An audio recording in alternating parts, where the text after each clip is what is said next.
नमस्कार, मैं doctor Mukesh Kumar Sharma, associate professor department of zoology सम्राट पृथ्वीराज चौहान गवर्नमेंट कॉलेज अजमेर। पिछली क्लास में हमने न्यूक्लियस की स्ट्रक्चर के बारे में, फंक्शंस के बारे में कुछ डिस्कस किया था।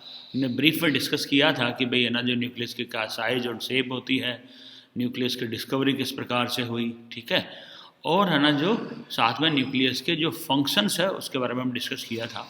आज हम उसके स्ट्रक्चर के बारे में डिस्कस कर रहे हैं कि डिटेल में न्यूक्लियस में कौन कौन से पार्ट होते हैं।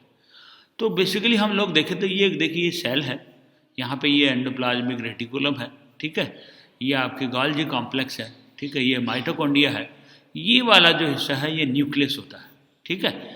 अब होता क्या है बेसिकली इसकी स्ट्रक्चर न्यूक्लियस की, तो ये आपको बड़ा सारा न्यूक्लियस दिखाई दे रहा है, इसमें ये न्यूक्लियोलस है, ठीक है, और ये आपकी वो हैं, इसमें क्रोमेटिन्स हैं जो कि ये क्रोमेटिन है आपकी, और यहाँ पे ये न्यूक्लियोलस है, ठीक है।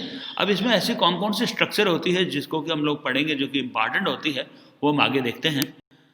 तो अगेन सबसे पहला इंपॉर्टेंट बात होता है न्यूक्लियर एनवलप। ये देखिए आप, ये न्यूक्लियर एनवलप है, ठीक है, ये वाला जो कि जिससे न्यूक्लियस चारों ओर से घिरा हुआ है। फिर इसमें न्यूक्लियोलस होता है, ठीक है। तीसरा इंपॉर्टेंट पार्ट है न्यूक्लियर प्लाज्म। देन फिर क्रोमेटिन होती है, जो कि दो प्रकार की होती है, एक आपकी होती है हेट्रोक्रोमेटिन और दूसरी होती है आपके यूक्रोमेटिन। और फिर होते हैं न्यूक्लियर पोर्स, जो कि ये देखिए न्यूक्लियर पोर्स है यहाँ पे, ठीक है। ये न्यूक्लियर पोर्स से जो न्यूक्लियस है वो शेष साइटोप्लाज्म से कनेक्टेड होता है। तो हम लोग पढ़ेंगे क्या कि न्यूक्लियर एनवलप पढ़ेंगे, न्यूक्लियर प्लाज्म पढ़ेंगे, न्यूक्लियोलस पढ़ेंगे, क्रोमेटिन पढ़ेंगे और न्यूक्लियर पोर पढ़ेंगे न्यूक्लियस के स्ट्रक्चर के अंतर्गत।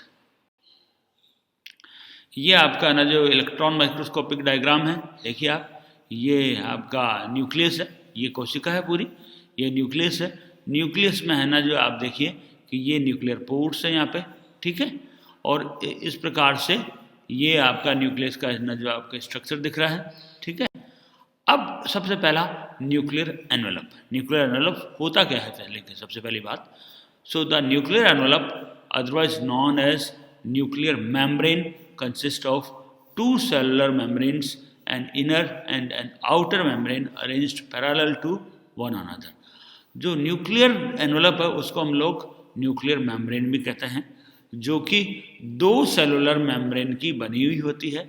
एक इनर होती है, अंदर की तरफ होती है, और दूसरी आउटर मेम्ब्रेन होती है, और ये दोनों ही एक दूसरे के पैरेलल है ना जो अरेंज्ड होती है। कैसे होती है हम आगे लेंगे अपन।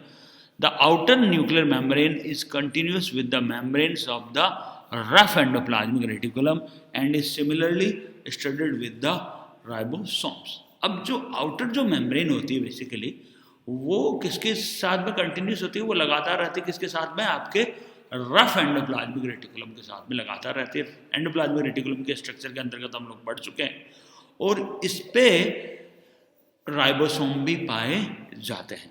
जब अपन ने देख लिया कि outer membrane rough endoplasmic reticulum के साथ में कंटिन्यूस रहती है, तो क्या होता है, इसके ऊपर राइबोसोम भी पाए जाते हैं, और the space between the membrane is called the perinuclear space. और जो ये दोनों मेम्ब्रेन के बीच की जो स्पेस है उसको हम लोग पेरिन्यूक्लियर स्पेस कहते हैं। यदि हम इसके स्ट्रक्चर देखें तो ये देखिए आप, ये आउटर न्यूक्लियर मेम्ब्रेन है, ठीक है, ये आउटर न्यूक्लियर मेम्ब्रेन है, यहाँ पे आपकी रफ एंडोप्लाज्मिक रेटिकुलम आ गया, ठीक है, ये आउटर न्यूक्लियर मेम्ब्रेन है और ये आपकी इनर न्यूक्लियर मेम्ब्रेन है, ठीक है। तो ये जो मेम्ब्रेन है, इसकी ये आउटर न्यूक्लियर मेम्ब्रेन है, इसके बाहर की तरफ क्या हो गया आपके, ये राइबोसोम मौजूद होते हैं, और ये इनर न्यूक्लियर मेम्ब्रेन है, इसका जो स्पेस है ये बीच में, इसको कहते हैं अपन जो आपका जो स्पेस है जो आपका है ना, ये क्या हो गया आपका इंटर मेम्ब्रेन स्पेस हो गया, ठीक है। ये आपके हेट्रोक्रोमेटिन हो गए, ये यूक्रोमेटिन हो गए। जो इनर जो मेम्ब्रेन है इसके यहाँ पे लैमिना भी पाया जाता है, और ये आउटर न्यूक्लियर मेम्ब्रेन है, ये कंटिन्यूस किसके साथ में हो रही है, आपके रफ एंडोप्लाज्मिक रेटिकुलम के साथ में हो रही है। ठीक है। और इसके जो दोनों जो ये मेम्ब्रेन है, इसके बीच में है ना जो आपका न्यूक्लियर पोर भी पाया जाता है, जिसका हम कहते हैं न्यूक्लियर पोर कॉम्प्लेक्स, NPC। ये आप देखिए इसका जो रियल डायग्राम है, इलेक्ट्रॉन माइक्रोग्राफ है, ठीक है। इसमें आपकी ये देखिए न्यूक्लियर मेम्ब्रेन दिख रही है, दोनों आउटर और इनर न्यूक्लियर मेम्ब्रेन, और ये आपका न्यूक्लियर पोर कॉम्प्लेक्स दिख रहा है। The inner surface of the nuclear envelope is bound to a thin filamentous network laminous proteins called the nuclear lamina। और इनर जो सरफेस होती है इसकी न्यूक्लियर एनवलप की, उसके ऊपर उसके साथ में बाउंड कौन सा रहता है आपका, फिलामेंटस नेटवर्क बाउंड रहता है, जिसको हम लोग न्यूक्लियर लैमिना कहते हैं। It provides mechanical support to the nuclear envelope and serve as sites for attachment of chromatin fibers। और ये क्या करती है, न्यूक्लियर एनवलप को मैकेनिकल सपोर्ट प्रोवाइड करती है, और ये न्यूक्रोमेटिन जो फाइबर्स हैं उनके अटैचमेंट के लिए एक साइट भी प्रोवाइड करती है। तो ये क्या कर रही है बेसिकली, न्यूक्लियर लैमिना क्या कर रहे हैं, आपके इसके जो न्यूक्लियर एनवलप है उसको सपोर्ट प्रोवाइड कर रहे हैं, और साथ में जो क्रोमेटिन फाइबर्स है उसके लिए एक अटैचमेंट साइट प्रोवाइड कर रहे हैं। The nuclear lamina is composed mostly of lamin proteins.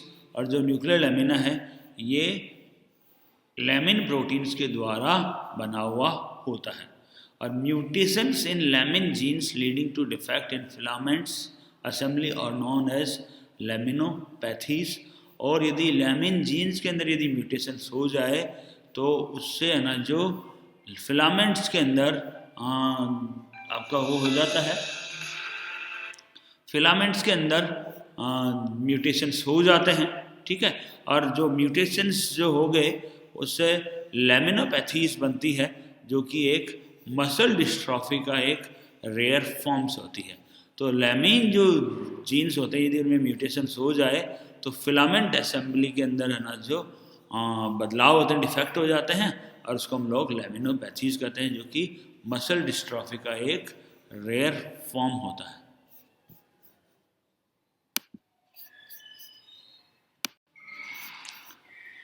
यदि अगला है इसके अंदर न्यूक्लियर पोर्स, ठीक है। तो न्यूक्लियर पोर्स क्या होता है, सबसे पहले हमने पढ़ लिया न्यूक्लियर एनवलप। अगला जो इंपॉर्टेंट पार्ट है न्यूक्लियर पोर्स है। न्यूक्लियर पोर्स में क्या होता है, the nuclear pores are the gateways across which movement of RNAs and proteins take place between the nucleus and cytoplasm in both direction।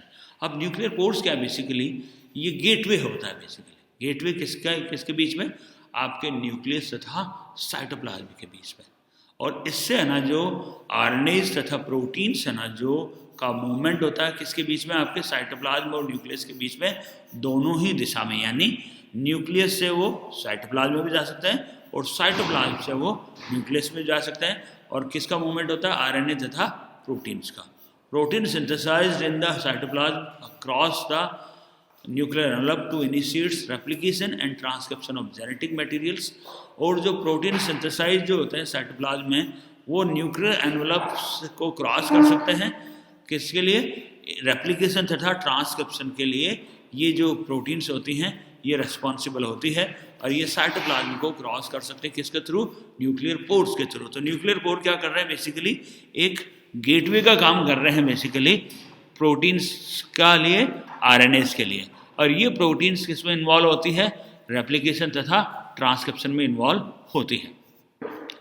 इसके साथ साथ ही similarly mRNA, transfer RNA and ribosomal subunit built in the nucleus across through the nuclear pores to the cytoplasm. और साथ साथ इसके messenger RNA भी और ट्रांसफर आरएनए भी और राइबोसोमल सबयूनिट्स भी है ना जो न्यूक्लियस के अंदर जो बनी, वो भी है ना जो न्यूक्लियर पोर्स के थ्रू क्रॉस होकर के और साइटोप्लाज्म में आ जाती हैं। तो इस प्रकार से न्यूक्लियर पोर क्या कर रहे हैं बेसिकली, एक गेटवे का कार्य कर रहे हैं। They have approximately 100 nanometre diameter. और इनका जो डायमीटर होता है वो 100 नैनोमीटर होता है, and consist of about 100 proteins which allows the free passage of small water soluble molecules while preventing large molecules. The nucleus of a typical mammalian cells will have about 3000 to 4000 pores throughout its envelope। जो इसमें क्या होता है, जो mammalian cell के अंदर यदि हम देखें तो लगभग 3000 से 4000 पोर्स पाए जाते हैं इसके न्यूक्लियर एनवेलप पे। तो हमने देखा बेसिकली कि जो न्यूक्लियर पोर है उसका जो डायमीटर है वो 100 नैनोमीटर होता है और ये लगभग 100 प्रोटीन्स के द्वारा बना हुआ होता है। और ये क्या करता है, स्मॉल जो वाटर सॉल्युबल मॉलिक्यूल्स होते हैं उसके लिए फ्री पैसेज प्रोवाइड करता है, जबकि लार्ज जो मॉलिक्यूल्स होते हैं उनके लिए ये पैसेज प्रोवाइड नहीं करता। यानी जो स्मॉल जो वाटर सॉल्युबल मॉलिक्यूल्स होते हैं वो इसमें आसानी से पास आउट हो सकते हैं।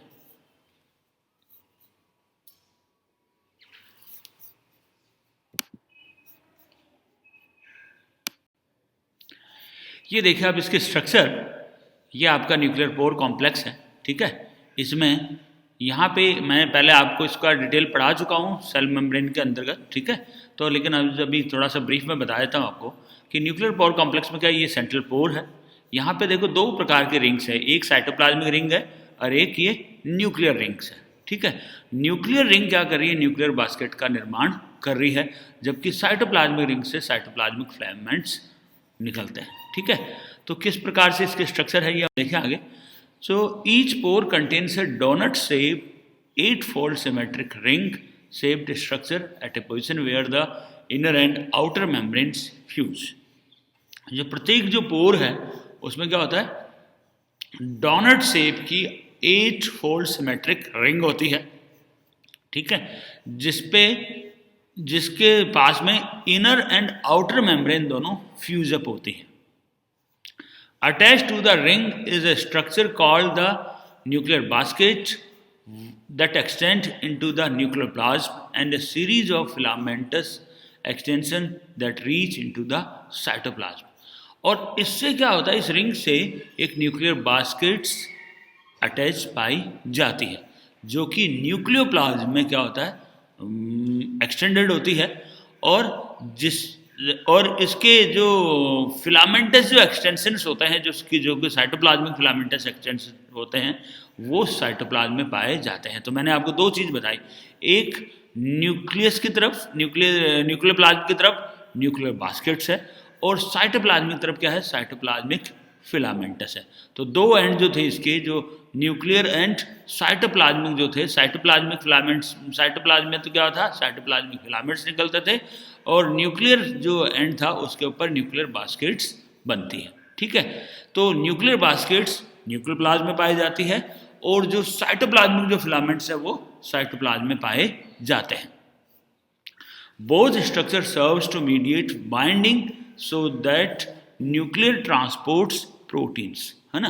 तो ये क्या दोनों स्ट्रक्चर क्या करती हैं, जो आपके जो न्यूक्लियर ट्रांसपोर्ट जो प्रोटीन्स होती है उनके साथ में बाइंडिंग के लिए रिस्पॉन्सिबल होती है। और ये दोनों जो स्ट्रक्चर हैं यही क्या करती है, आपके जो वाटर सॉल्युबल जो मॉलिक्यूल्स होते हैं या छोटी जो मॉलिक्यूल्स होते हैं उसको आसानी से पैसेज प्रोवाइड करती है, ठीक है।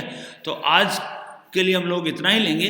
अगली क्लास में हम लोग न्यूक्लियोप्लाज्म, क्रोमैटिन एंड न्यूक्लियोलस के बारे में डिस्कस करेंगे।